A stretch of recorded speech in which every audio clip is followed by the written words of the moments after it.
Hello there, very good evening to you. You're watching Prime Time News on News First. I'm Chaturang Haporachi. We're joined by Taraka Gabriel, our sign language interpreter via Zoom. Before we head into the stories in detail, let's first take a look at your headlines.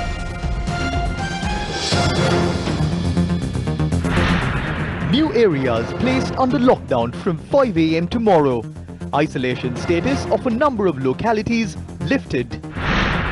Prime Minister instructs National Research Council to expedite validation process of indigenous medicine against COVID-19. Hold the Provincial Council election immediately. Subject Minister to table a proposal when Cabinet Ministers meet tomorrow. Civil Aviation Authority clarifies how flights will be allowed to land from the 26th.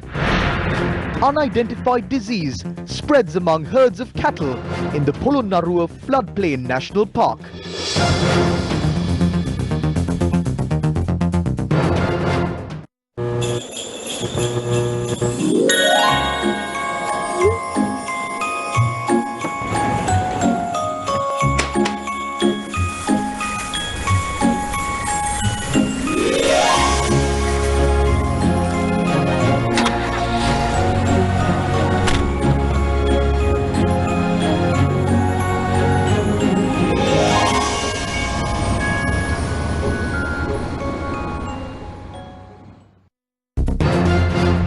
Main sponsor.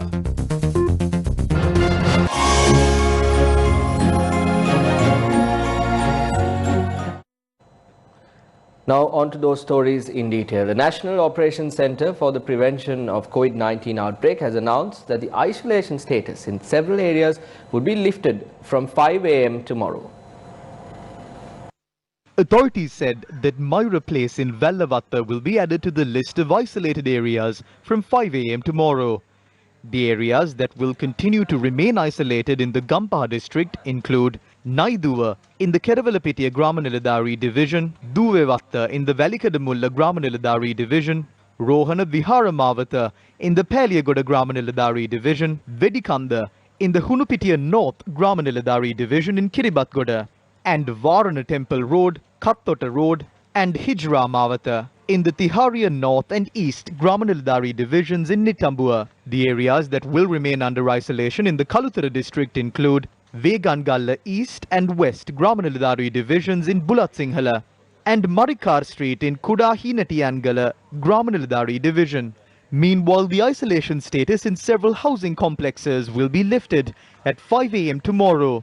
This includes the Sirisanda Sevana and Sirimuthu Uyana housing complexes in Grand Pass, the Lakhiru Sevana housing complex in Maligavatta, and Sisira Uyana housing complex in Boralla. In the Wattala police jurisdiction, the isolation status will be lifted in the Keravalapitiya, Hekitta, Kuruduhena, Avarivatta, and Valikadamulla Gramaniladari divisions. Army Commander Lieutenant General Shavendra Silva said the isolation status in other areas of the country will continue to be in effect until further notice. Main sponsor.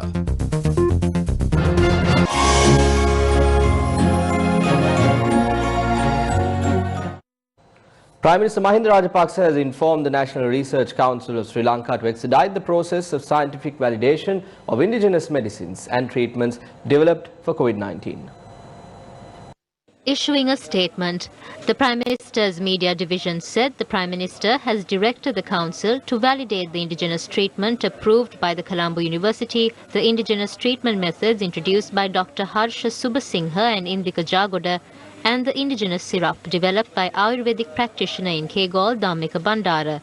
The statement adds that Prime Minister Rajapaksa had earlier instructed the National Research Council to study and submit a report on the vaccines for COVID-19 that have been manufactured overseas.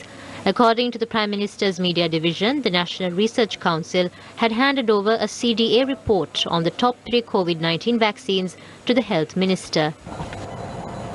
Prime Minister Mahinda Rajapaksa visited Kataragama yesterday.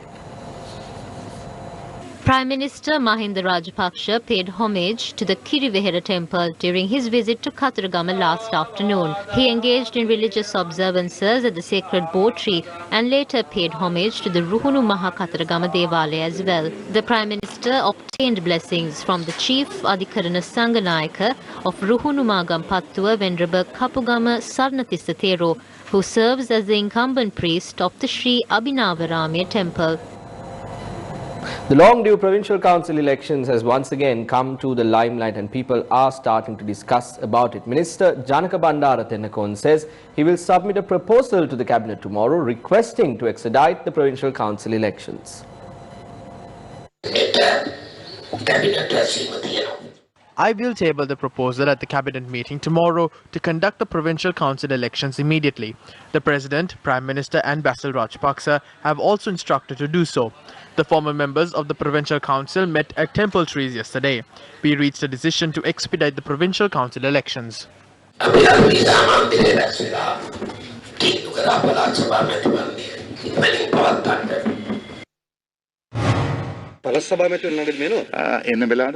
will hold the elections on time. We are not the ones who postponed the election. We are ready for any election at any time. Those who postponed the elections are the ones who are talking about elections now. We were accused of holding elections ahead of schedule. We have not delayed any election, not even by an hour. Meanwhile, a group of former provincial councillors highlighted the importance of provincial councils at a media briefing held today. We will be able to provide a good service in regulating schools and especially the regional hospitals during the COVID-19 pandemic. Some provincial councils have been dissolved for close to 3 years now. Even during this time, we still visit the villages. The issue we have is that now, there is no one to coordinate with the preschools in the village. There is no one to coordinate with the village temple, to look into the village road network. Under the manifesto of the President, Vistas of Prosperity and Splendor, plans are being made to construct over 100,000 kilometers of rural roads. They are trying to develop the village. We can support this program. We must highlight that the provincial councils must be established soon. For those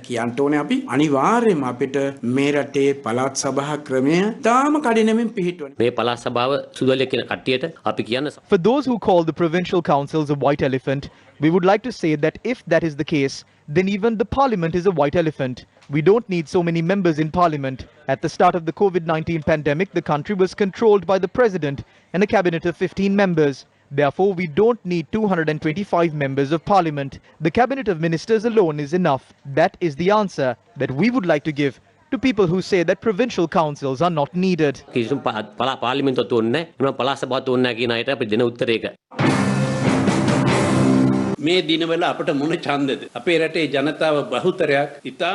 is the need for elections right now?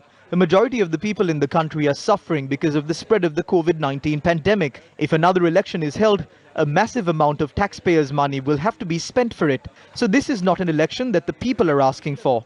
We see this as an election that will provide a mode of income to many political stooges. Even the people in the north and the east are not asking for this election. Even politicians in the north and the east are not asking for this election. Why do these people want to hold this election so badly?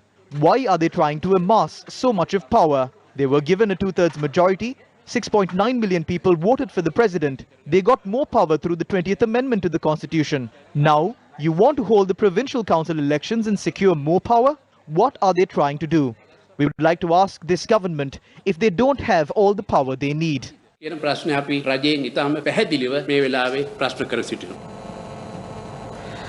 Samagi Janabalawege parliamentarian Partly Champika Ranawaka has urged the government to prepare an environment that would be conducive for the provision of suitable vaccines against COVID-19 in the country. ලෝකයේ පුරාම මේ වෛරසය පාලනය කිරීම සඳහා මිනිස්සුරුවේ ප්‍රතිශක්තිය Scientific studies are being carried out across the world to discover a vaccine that can be used to develop antibodies against the virus. Some vaccine producers have already begun production. Why isn't Sri Lanka actively taking part in this process? Some ministers and media institutions that are backing the government are spreading a conception that these vaccines are not required. They are spreading fear by claiming that the vaccine poses long-term side effects. There is an ulterior motive for propagating this idea. Is the government prepared to obtain these vaccines? They have not devised a plan to choose the best vaccine, considering the country's climate and affordability. There is no plan on how many vaccines should be obtained, the groups that must be given the vaccine, and whether storage facilities must be upgraded to store these vaccines. We are requesting the health authorities, especially the National Operations Center for the Prevention of COVID-19 outbreak, to prepare an environment that would facilitate the provision of vaccine to the general public. We disregard the gravity of the situation by not closing down the country's doors and told the international community that we had successfully combated the virus. We did not brace ourselves for the second wave of infections, apart from coming up with strategies to earn money through the sale of sanitizers and by also conducting PCR and antigen tests. There was no plan to protect the people from this virus. Arrangements must be made to provide the vaccines by January. We have been told that there is a plan to open the country for tourists, to promote medical tourism involving state-owned pharmacies. We have made a fool of ourselves before the international community. The financial outlook of the country has dwindled drastically. The same applies to human rights and politics as well. Do not downgrade the image of the country even further. Do not allow a few individuals to fill their pockets using the pandemic. There are many alternate solutions in the form of indigenous medicine. We do not reject them, but the National Research Institute should approve them if it is suitable and provide the medication to the people. Otherwise, there is no point in criticizing Western medicine. එහෙම නැතුව මේ බටහිර වෙදකම බටහිර වෛද්‍යවරුන්ට ගැහුවයි කියලා මේ ප්‍රශ්නේ විසඳෙන්නේ නැහැ. Meanwhile, attending an event in Biagama today, leader of the United National Party Ranil Wickremesinghe expressed his views about the COVID-19 pandemic in the country. State officials are making contradictory statements. When one says we are going for a lockdown, the other says otherwise. They don't understand how the public will be inconvenienced. If restrictions are to be imposed, the public must be informed beforehand so that they could prepare for it. We have not curbed the virus as yet. Some say the Pfizer vaccine will solve this issue, but all vaccines are still at an experimental stage. Even China has manufactured a vaccine, but we need to purchase vaccines that have only been approved.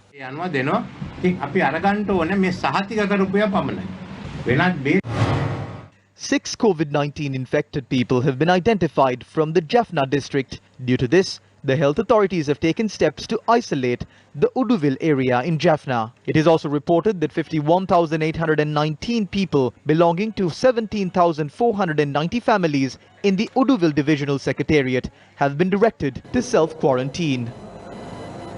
With that, let me keep you updated about the latest COVID numbers. Another 489 COVID-19 recoveries were reported today, bringing the total number of recoveries in the island to 23,793. The total number of confirmed COVID-19 cases reached 32,785 after another 650 cases were reported today. 8,843 active patients are currently under medical supervision. The COVID-19 death toll in the country currently stands at 149. Meanwhile, officials in the country's health and defence sectors have requested residents of Atulugama to cooperate with health authorities. දැනට ලංකාවේ police බල ප්‍රදේශ 9ක් එවැගේම ග්‍රාම සේවක වසම් 25කට 9 police jurisdictions and 25 Grama Niladhari divisions are currently under isolation. Health officials say that residents of Atulugama are not expressing willingness to undergo PCR tests. We have learned that several individuals are evading PCR and antigen tests. If people avoid being subjected to tests, we will have to retain the isolation status for a longer period. The tests are being carried out for your benefit. Therefore, it is your duty and responsibility to undergo the tests. Otherwise, the police will be forced to arrest you and seal your property. We will also have to take legal action against those abetting these activities. එවැගේම ආධාර අනුබල දෙන අය සම්බන්ධයෙන් ක්‍රියා කරන්න. අපිට අවශ්‍ය සහයෝගය ක්‍රමක්‍රමයෙන් ලැබෙන බවට පේනවා. නමුත් සම්පූර්ණ සහාය Although we are receiving a considerable amount of support from the public, we cannot say that we have received complete support. During the process of identifying high-risk groups in the last few days, we learned that there were about 120 expectant mothers in the Alutgama area. More than 90 of them had undergone tests and 8 of them had tested positive for the virus. We have directed the infected individuals to the relevant treatment centers. අදාළ ප්‍රතිකාර මධ්‍යස්ථාන සඳහා යොදවලා තියෙනවා. සමාජයේ තුලින් රෝගීන් වාර්තා වෙනවද කියලා මගෙන් කවුරු If I was asked whether COVID-19 infections are being detected in the community, I would reply in the affirmative. Most of the patients are being identified from the community, but the epidemiology unit says that the virus has not reached the community transmission stage in the country. In that case, they must distinguish the difference between a community spread and the detection of several clusters, assuming that 700 infections are identified daily, while about 400 are recovering from the virus. We have about 300 patients entering our healthcare system every day. Maintaining the capacity of our healthcare system has become a challenge at present. The Civil Aviation Authority has said that commercial and cargo flights will be allowed to operate to Sri Lanka without a restricted schedule from the 26th of December. The chairman of the country's aviation regulator, Upul Dharmadasa, said the restrictions would be lifted to recommence international flight operations. He added that 4 airports will be kept open in the country as per this move. Accordingly, commercial flights and aircraft operating without a fixed schedule will be allowed to land at the Katunayaka, Mattala, Jaffna and Patiklo airports. Officials said that the health guidelines required to be followed upon the resumption of airline operations will be issued in the near future. Teachers' union representatives expressed their views about the government's plans to facilitate education in the country.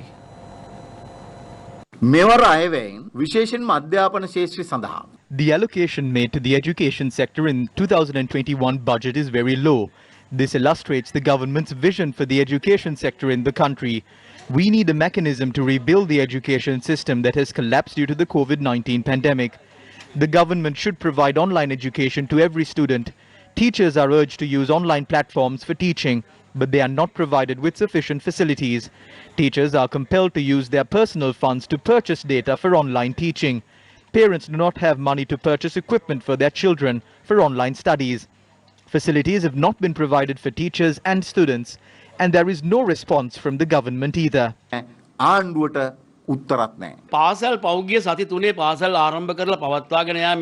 Student turnout at schools has been very low since the schools were reopened. The Ministry of Education is carrying out operations without a proper plan in place. They should have prepared a proper plan to reopen schools and establish a coordinating office to provide us with proper information. But at present, we are not aware of anything.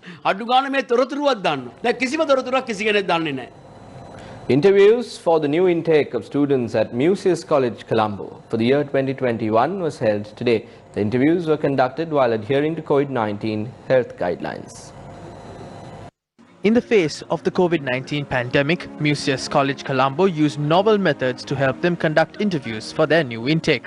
The temperature of all those who attended the interviews were checked, keeping in line with COVID-19 health guidelines. Secondly, numbers were issued to the candidates while maintaining social distancing. After handing out numbers, the interviews were conducted strictly, keeping in line with health guidelines.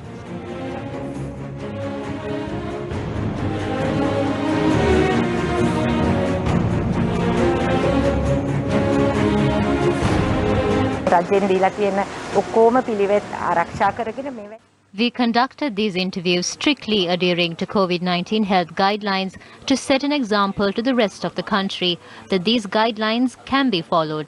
Since these things are quite new, we took some time to adapt to it. It was not easy. We held discussions all day to organize this. Even if things in the country return to normal, this new procedure is good. It is easier for the children as well. The staff at Newsfirst College Colombo actively participated in conducting the interviews today. Nurses were also seen present at the school premises while the interviews were ongoing. With that, let me take your attention to the North Central Province. 10 suspects arrested in Anuradhapura for damaging an archaeological site considered to be the ancient Vijitapura fortress have been remanded until the 24th of December. The remand order was issued by the Kakirawa magistrate today. Meanwhile, the centuries-old Bambaragala Rajma Viharaya, that is abundant in archaeological value, is on the brink of destruction. An unidentified disease is causing the deaths of buffaloes in the Sorevila Villua and Handapana Villua areas at the Floodplains National Park in Polonnaruwa.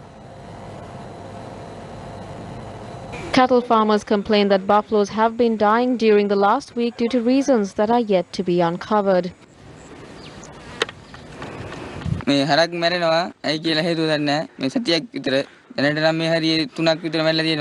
Residents claim that buffaloes reared at domestic levels have been infected by a disease that is causing their death. Yesterday, wildlife officers inspected the areas from which the deaths have been reported so far. This was after cattle farmers had filed a complaint with the Regional Wildlife Office in Polonnaruwa. Accordingly, wildlife officers had instructed farmers to burn the carcasses of buffaloes that were spotted at the Floodplains National Park. The Wildlife Office in the area said that a study is being carried out to identify the disease that has infected the cattle. Buffaloes have died in several areas. This could be due to an epidemic. This situation could be dangerous. Therefore, we will inform the Divisional Secretariat and the regional veterinary officers about this matter. We must identify infected animals and provide treatment. At the same time, we will also inform cattle owners to suspend the rearing of cattle at the national park. We wish to urge them to avoid this as it could destroy wildlife resources. This disease could spread across animals such as deers and wild elephants living in this habitat. Wild elephants are vulnerable to the foot and mouth disease. With that, let's cross over to a quick commercial break. More news on the other side. Do your online shopping now with Sambole.lk to get it home delivered or pick up on your way. Sambole.lk. Welcome back to the news. The Sunday Times reported that the Supreme Court has decided to permit e-filing of cases and virtual court hearings, VCH, to be conducted in the country, starting from the superior courts. According to the report, these new procedures are expected to come into force early next year. Several committees of Supreme Court justices are now drafting the rules which would be gazetted and passed in Parliament. The report adds that discussions on online cases have been going on for several years but were intensified after the COVID-19 pandemic and the lockdown, which resulted in a major disruption of court activities, with the law's delays getting further delayed. Some courts already have facilities for e-filing. The Justice Minister and several donor agencies have agreed to extend monetary assistance to improve facilities so that a host of other court-related activities could be conducted virtually. On another story that we have been following, we reported yesterday on the plight of a group of farmers in Ambilipitia after the fertilizer bags they received were not at the standard weight of 50 kilograms. Ceylon Fertilizer Company Limited said that the company checked their stocks of fertilizer after the report on the matter was aired yesterday and found no such discrepancy. Today, teams from Newsfirst inspected the distribution network from the Ceylon Fertilizer Company Limited to the Agrarian Service Centre. The chairman of a number of agrarian organizations, including the Gangayaya D16 Mass and Agrarian Organization in Ambilipitia, revealed that upon inspection of the TSP fertilizer bags provided to them free of charge, they discovered that the weight of the fertilizer provided was less than that which was stipulated. They alleged that the weight of the fertilizer bags were short of about 5 to 8 kilograms. Kilo එකක් අඩුවට කමක් නැහැ. Kilo 5ක් අඩු වෙන විදියක් නැහැනේ. සමහර විට කිලෝ 8 අඩුයි. ගෝවින්දා ඉති පෝරටි හොරගම් කරනවා නම් අන්නේ නිලධාරීන්ට අදාළව නිසි දඬුවම් ලබා දෙන්න කියලා පාලකයන්ගෙන් අපි ඉල්ලා සිටිනවා. Fertilizer bags of the Ceylon Fertilizer Company Limited are first transported from the Colombo port to the main storage facility in Bottala, then to regional storage facilities before finally reaching the agrarian organizations.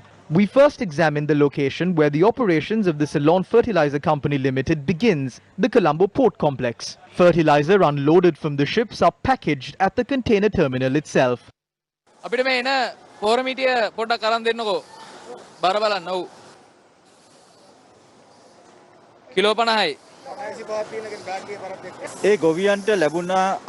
I can't say anything about the fertilizer bags that the farmers claim had less fertilizer in them, but they are given these fertilizer bags from the agrarian centers. We provide the agrarian centers with the correct weight of fertilizer. I invite you to come to the Ceylon Fertilizer Company Limited and weigh those bags as well. The fertilizer bags are then transported to the storage facility of the Ceylon Fertilizer Company Limited located in Bottala. අර හරියෙන් එකක් දෙන්නකො අරගෙන. දෙවෙනි මිටිය ගන්න. පළවෙනි එක නෙමෙයි දෙවෙනි මිටිය. අන්න ඕක. ඕක ගන්න.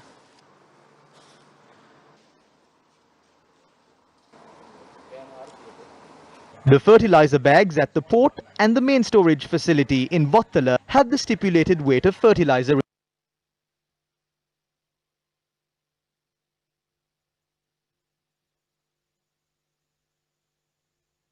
Although we informed the management of the storage facility in Gallal Polonnarua that our correspondent will be visiting the facility, our correspondent did not get the opportunity to inspect the storage facility. The manager of the store said that the storage facility could not be accessed as the storekeeper had gone to Kandy.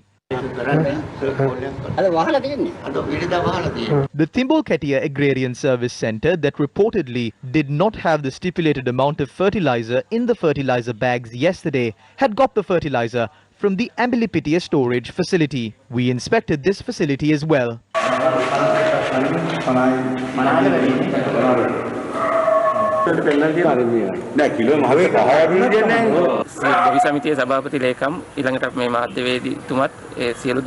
We took some random fertilizer bags and weighed it in front of the president and the secretary of the agrarian organization and the media personnel using their scale and our scale as well. Every bag had more than 50 kilos.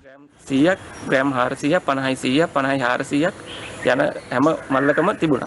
all fertilizer bags had the stipulated weight, we requested to examine the stocks of fertilizer at the Thimble-Katia Agrarian Services Centre, where the issue arose. The request was made from the Ratnapura District Agrarian Development Assistant Commissioner. We were given permission to visit the facility this afternoon. However, when our correspondents visited the facility, an officer there said that the inspection could not be allowed without the officers from the Fertilizer Secretariat.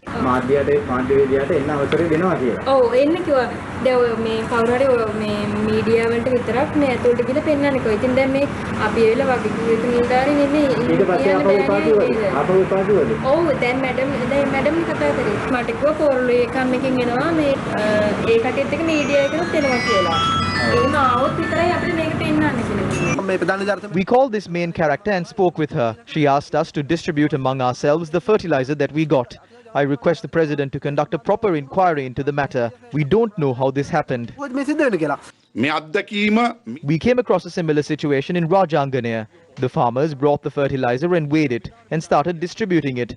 And at the end, the farmers who were last in line did not get any fertilizer. The stipulated amount was not there in the bag. Did anyone take the fertilizer from the Agrarian Service Centre? We questioned the regional official, and the answer she gave was hilarious. She said that this usually happens. We must prevent any official from attempting to use the innocence of these farmers to scam them. As usual, News First delved deep into this issue faced by the farmers in Ambilipitia. Billions of taxpayer rupees are used to provide farmers of our country with free fertilizer. If any official is attempting to illegally profit off this scheme, they should be punished. We report, you decide. International Symposium on Multi-Hazard Early Warning and Disaster Risk Reduction to promote the availability and application of research, science and technology to support implementation of Sendai Framework for Disaster Risk Reduction 2015 to 2030. Large number of participants from around the world will virtually join the symposium with over 100 presenters. From the 14th to the 16th of December 2020, virtual conference launched from BMICH, Colombo, Sri Lanka. Media partner, News First.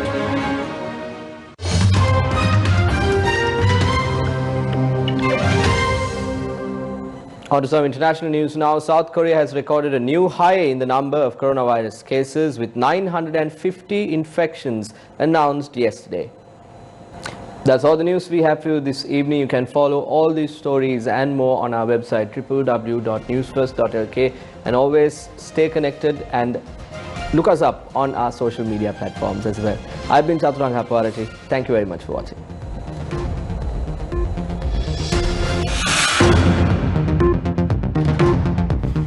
You can now watch News First bulletins live on YouTube. That's not all. The developments of news stories can be found on our YouTube channel as well. All you need to do is click on the subscribe button down below. Stay tuned to News First. News First, your life, our news.